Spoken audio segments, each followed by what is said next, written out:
Do you wonder what it is like to work in academia? What does a lecturer do actually? Uni teaching is an academic career for you. Hello and Assalamualaikum. My name is Suraya Abdul Rashid, and I am pleased to share some insight into this topic because I have been serving in University Putra Malaysia for 17 years and counting. I believe majority of you watching this video are perhaps Form 5 students from MRSM Taiping. I hope all of you are doing well and persevering under the new norms in Maktab. I would like to thank the organizing committee, especially Rosmawati, for inviting me to give a short talk for this first virtual symposium, Si Pulang ke Gagang. I will start by sharing with you my academic background, and then I will explain a little bit about the academic career path from degree all the way to professorship. And then I will describe a little bit about what one does in academia, covering the three cornerstones of teaching, research, and consultancy, as well as commercialization, which is more and more common nowadays. And then I will share 5 main attributes to have a rewarding career in academia.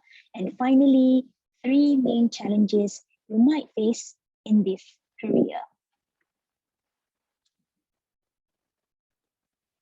Okay, so first of all, a little bit about me.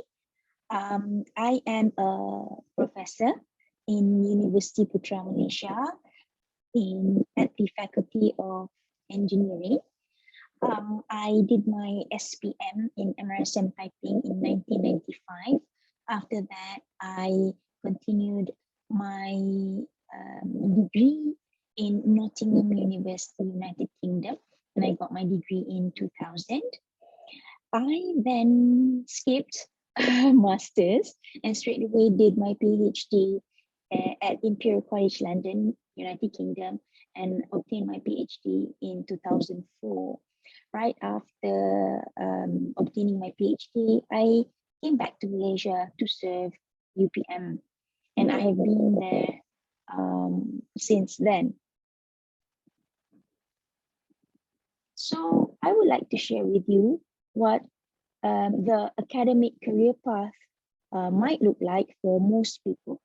So first of all, we do our degree, and usually we will then continue to pursue our training in research through master's program. However, sometimes you have the opportunity to skip the master's program and straight away do a PhD. So this is what I did at Imperial College London. I first registered for an MPhil and then converted to a PhD.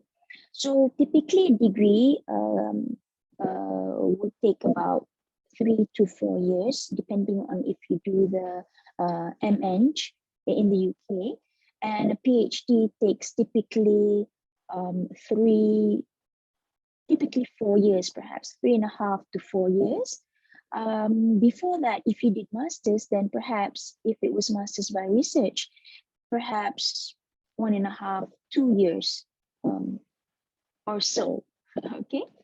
Now, after you have obtained your PhD, sometimes you get the opportunity to pursue a postdoctoral position. This is where you begin to really carry out research which is outside your PhD, perhaps at a different institute. Yeah. So postdoc, typically the maximum number of years to do postdoc would be 5 years from when you obtained your PhD. For those of you who know you want to pursue the academic career path, then you would join university, okay? And you would join as perhaps a lecturer, and then after serving as a lecturer, um, you become you are promoted to senior lecturer, and then after serving as a senior lecturer and you gain more experience, you are promoted to associate professor. And then finally, as you progress more in your career, you then get promoted to a professorship. Yeah. And actually, there are I think in Malaysia, there are 3 levels of professorship. So as you progress, you can apply for professorship which has a higher salary. Okay, so this is generally the career pathway for most people. However, sometimes you also you might come from industry. Okay, so that's a slightly different pathway if you are coming from industry, because nowadays most universities require their staff to have PhD. So one option for you if you are in industry is for you to do an industrial PhD. Yeah, you can do that. And then after you obtain your PhD, then you serve as a lecturer and so on. Okay.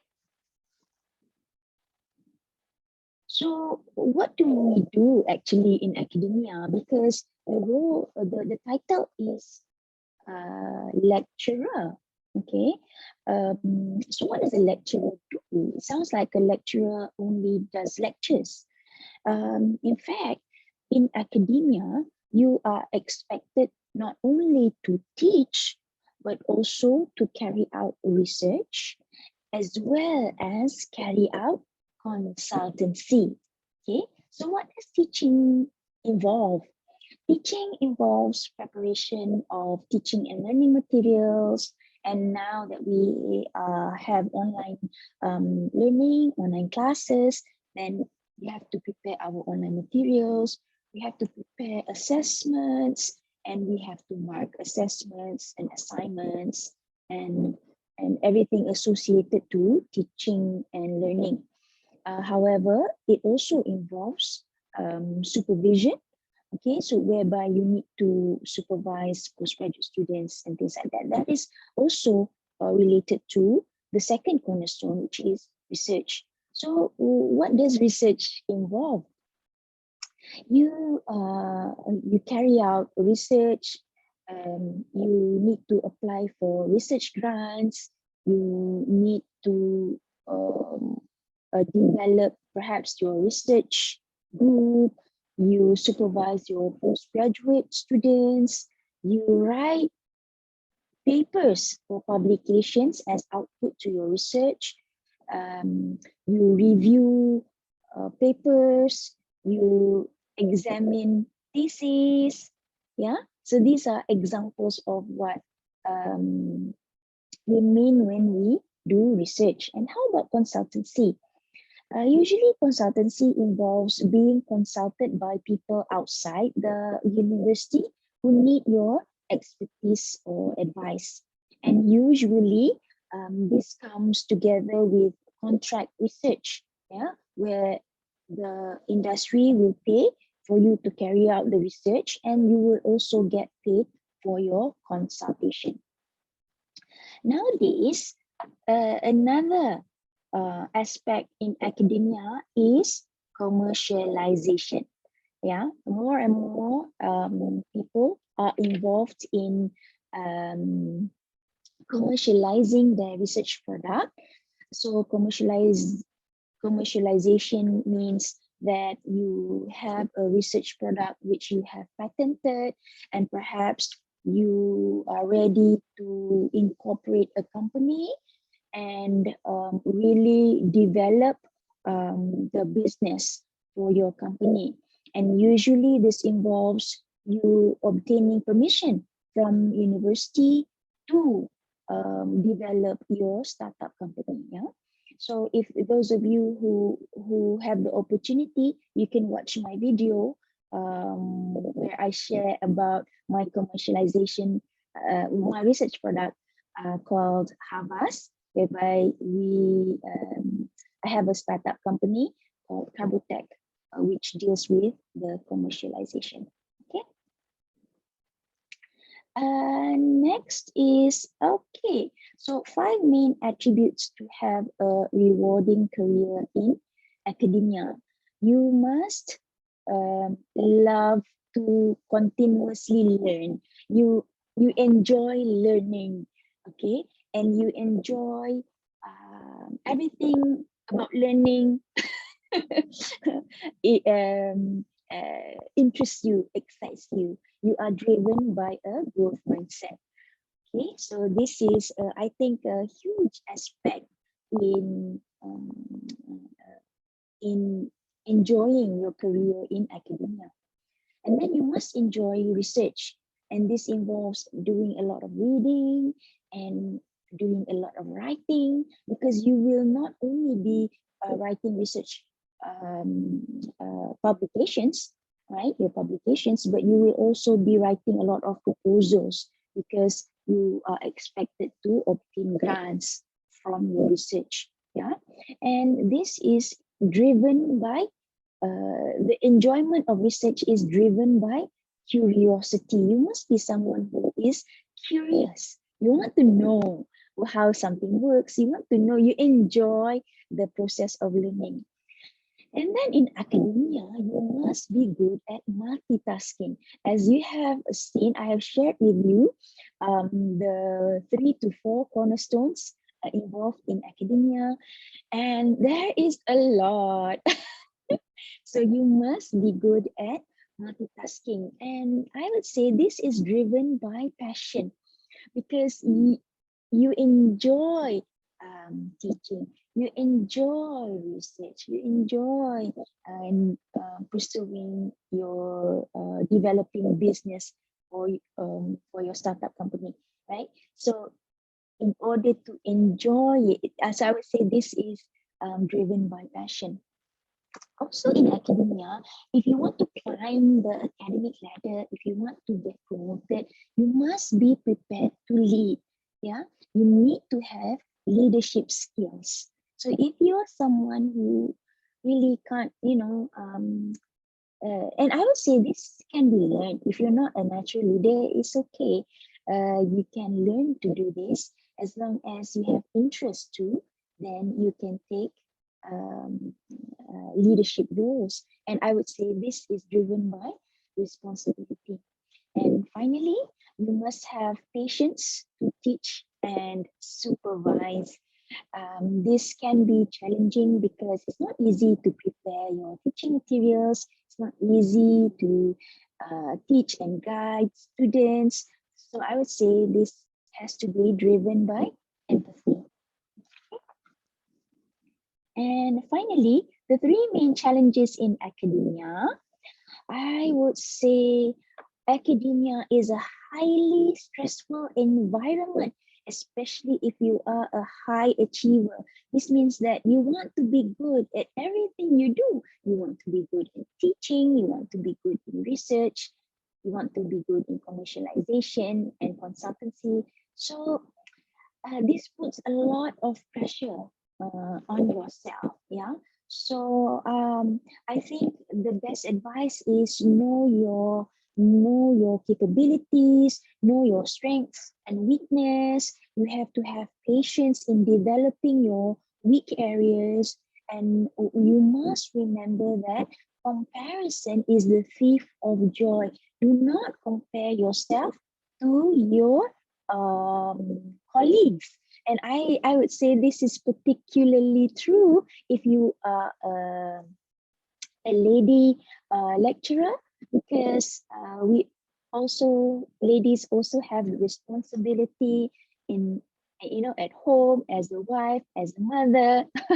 So if you compare yourself to your male colleagues, that puts a lot of unnecessary pressure on yourself. So you need to understand your situation, try your best to do your best. Okay. And then another main challenge is that you must ensure you have sustainable research, that your research is sustainable. And this involves applying for grants. Okay, applying for grants is the only way to develop research and produce postgraduate students. And I would say the success of applications depend on writing skills as well as managing all your research grants. So it's a huge task, huge responsibility. So that would be another challenge. Okay? And then I would say administrative work can be draining. You might, you enjoy the research, you enjoy teaching. However, or they do come with some administrative work. We need to fill in forms, we need to do reporting. This can be draining. However, as you climb the career ladder, you do get assistance. So you have to be patient with these challenges. Okay? And finally, do what you love what you do is my life motto, I would say. Yeah. And this way you really get satisfaction from your 40-year career. It's quite a long career, right? 40 years. This is very important because we want a healthy and prosperous life to prepare ourselves, especially for the hereafter. This is for Muslims. And whatever we do, may we become useful human beings for the ummah. I hope I have shed some light into what it takes to have an academic career. I hope that it has been useful for you. Thank you for watching this video. Bye.